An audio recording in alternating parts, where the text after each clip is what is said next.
तो गुजरात में बिपरजॉय तूफान के बाद कई जिलों में तेज हवाओं और भारी बारिश की वजह से भारी नुकसान पहुंचा है। मांडवी में जगह जगह जल भराव देखने को मिला और जिससे आम लोगों को परेशानी का सामना करना पड़ रहा है। तो ये जो तस्वीरें हैं वो अपने आप में बहुत खतरनाक है। गुजरात के कच्छ की तस्वीरें देखिए। कच्छ और सौराष्ट्र ये वो इलाके हैं, वो जिले हैं जो सबसे ज्यादा प्रभावित हुए हैं। लेकिन आम लोगों की परेशानी कैसे बढ़ी है वो इस तस्वीर को देखकर अंदाजा लगाया जा सकता है। जहां तक आपकी नजर जाएगी वहां तक सड़कों पर पानी भरा हुआ नजर आएगा। सड़कें अब यहाँ पर नजर ही नहीं आ रही, अगर ये कहें तो गलत नहीं होगा। अब ऐसे में वो लोग जिनकी जिंदगी अब पटरी पर तो लौट रही है, लेकिन अभी भी वो अपने घरों से बाहर नहीं निकल पा रहे हैं, बाहर जा नहीं सकते हैं क्योंकि घुटनों तक यहाँ पर पानी भरा हुआ है। हालांकि अब जल्दी से जल्दी कैसे ये सब कुछ ठीक किया जाए इसकी कोशिश की जा रही है, लेकिन जगह जगह आपको नजर आएगा टिन शेड कहीं पर गिरे हुए हैं। जो बड़े बड़े पेड़ थे वो भी यहाँ पर उखड़ चुके हैं। और उधर गुजरात के द्वारका में बिपरजॉय तूफान के गुजर जाने के बाद प्रदेश के गृह मंत्री हर्ष सिंह भी द्वारकाधीश मंदिर में दर्शन करने के लिए पहुंचे और आपदा प्रभावित इलाकों के लिए सलामती की प्रार्थना की। और गुजरात में बिपरजॉय तूफान के गुजर जाने के बाद एक बार फिर से जिंदगी पटरी पर लौटने लगी। भीषण तूफान का प्रभाव खत्म होने के बाद द्वारकाधीश मंदिर के कपाट खोल दिए गए। इस मौके पर गुजरात के गृह मंत्री हर्ष सिंह भी मंदिर में दर्शन पूजन करने पहुंचे और आपदा प्रभावित इलाकों में राहत और बचाव के काम की जानकारी दी। सरकार और सरकार की पूरी टीम इस पे ग्राउंड जीरो पे काम कर रही है। उन्होंने दावा किया कि भयंकर तूफान से गुजरात में ज्यादा नुकसान नहीं हुआ क्योंकि तूफान प्रभावित द्वारका, कच्छ और सौराष्ट्र के इलाकों से पहले ही लोगों को सुरक्षित स्थानों पर भेजा जा चुका था। इस बीच गुजरात के कच्छ में नलिया में बिपरजॉय तूफान के टकराने के बाद तेज हवाओं के साथ जबरदस्त बारिश हुई।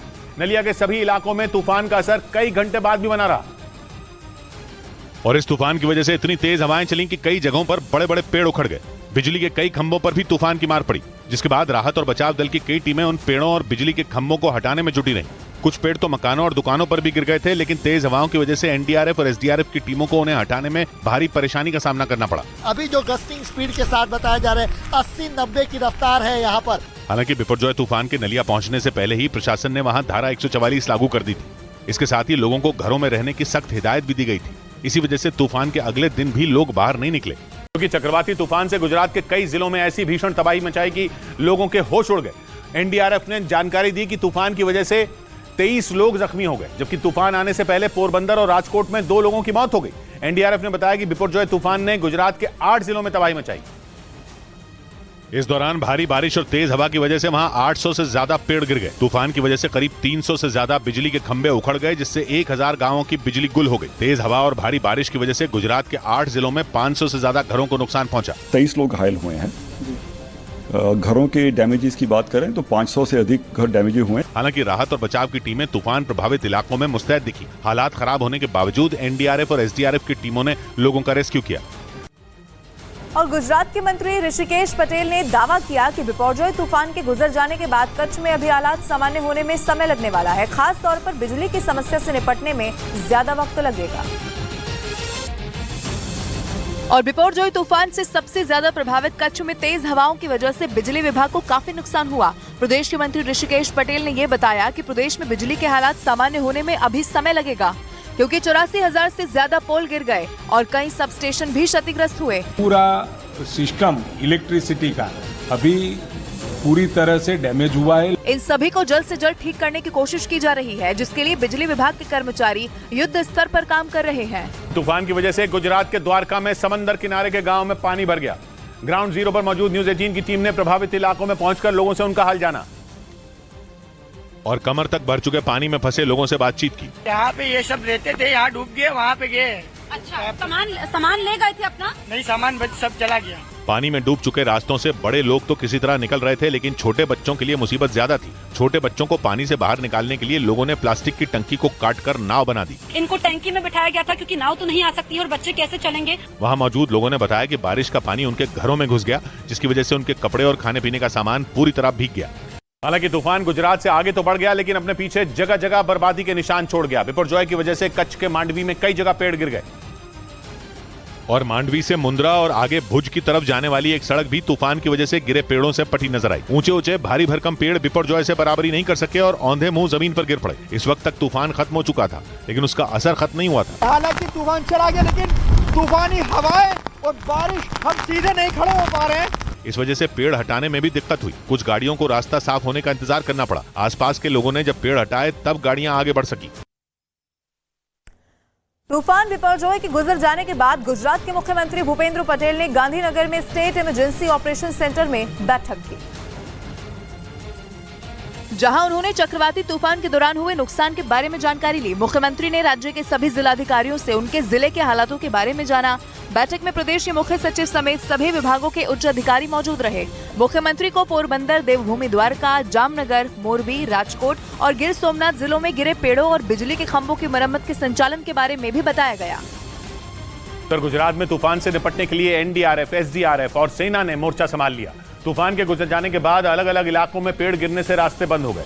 सड़क पर गिरे पेड़ों को एनडीआरएफ और एसडीआरएफ की टीमें कटर मशीन से काटकर हटाती दिखी और रास्ता साफ करती नजर आई। तूफान के दौरान कच्छ जिले में भुज लखपत रोड पर एक भारी भरकम पेड़ गिर गया, जिसे एनडीआरएफ की टीम ने कटर मशीन से काटकर हटाया। कच्छ जिले में पेड़ गिरने से बंद पड़े रास्तों को खोलने में एनडीआरएफ के साथ फायर ब्रिगेड की टीम को भी लगा दिया गया। वहां सड़क पर गिरे बड़े पेड़ों को हटाने के लिए मिट्टी खोदने वाली मशीन की मदद लेनी पड़ी। जेसीबी से अभी फिलहाल ट्री फॉल के जो केसेज है उसके पेड़ हटाने की कामगिरी जेसीबी से चालू है। कुछ ऐसे ही हालात द्वारका जिले के रूपे बंदर में दिखे। तेज बारिश के बीच एनडीआरएफ के जवान सड़क पर गिरे पेड़ को काटकर हटाते दिखे। इधर गुजरात को हिलाकर रख देने वाले इस तूफान का असर राजस्थान से लेकर दिल्ली एनसीआर में भी दिखना शुरू हो गया। तूफान की वजह से राजस्थान में जमकर बारिश हुई और मौसम विभाग ने बताया कि सोमवार तक उत्तर भारत में बिपरजॉय की आहट महसूस होती रहेगी। अनुमान है कि 18-19 जून तक पंजाब, हरियाणा, दिल्ली और उत्तर प्रदेश के उत्तर पश्चिमी हिस्से में सामान्य से तेज हवा चल सकती है और हो सकता है कि बारिश भी रुकने का नाम न ले। राजस्थान के कई हिस्सों में भी हवा की रफ्तार बनी रह सकती है और वहां भी बादल खूब बरसेंगे। राजस्थान और गुजरात का पड़ोसी मध्य प्रदेश भी तूफान के असर से अछूता नहीं रहने वाला। मौसम विभाग का अंदाजा है कि वहां आंधी आ सकती है और तो और वहां बिजली गिरने की भी आशंका है। वहां की राजधानी भोपाल, उज्जैन, जबलपुर, सागर और छतरपुर जैसे कई इलाकों में लोगों को खराब मौसम से जूझना पड़ सकता है। चंबा हत्याकांड मामले में लोगों का गुस्सा लगातार बढ़ता चला जा रहा है। अब जिले के अन्य इलाकों में भी इसको लेकर प्रदर्शन होना शुरू हो चुका है। हत्याकांड को लेकर शिमला संसदीय क्षेत्र के सांसद सुरेश कश्यप ने कहा कि वो हत्याकांड मामले को बीजेपी राष्ट्रीय अनुसूचित जाति और जनजाति आयोग के सामने उठाएंगे। इस मामले को लेकर हम एससी कमीशन में भी इस बात को उठाएंगे। सुरेश कश्यप ने हत्या को दुर्भाग्यपूर्ण बताते हुए राज्य सरकार को घेरा और प्रदेश में कानून व्यवस्था चरमराने का दावा किया। इस बीच हिमाचल प्रदेश के चंबा में हुई एक हिंदू लड़के की हत्या के बाद वहां सियासी बवाल शुरू हो गया। चंबा में राज्य के पूर्व मुख्यमंत्री जयराम ठाकुर कलेक्टर ऑफिस के बाहर धरना देने के लिए निकल पड़े। वहां 9 जून को मनोहर नाम के एक लड़के का शव 7 टुकड़ों में मिला था और इस हत्या का आरोप एक मुस्लिम परिवार पर लगा। इस घटना के बाद से ही वहां तनाव बना हुआ है और कार्रवाई की मांग कर रहे लोगों की अगुवाई के लिए हिमाचल में विपक्ष के नेता जयराम ठाकुर चंबा पहुंच गए। वो वहां अपने साथ बीजेपी के सैकड़ों कार्यकर्ताओं को लेकर चंबा के कलेक्टर के दफ्तर के बाहर धरना देना चाहते थे। हालांकि उन्हें रास्ते में रोक लिया गया, जिसके बाद वो वहीं पर बैठ गए और वहां राम कीर्तन करने लगे।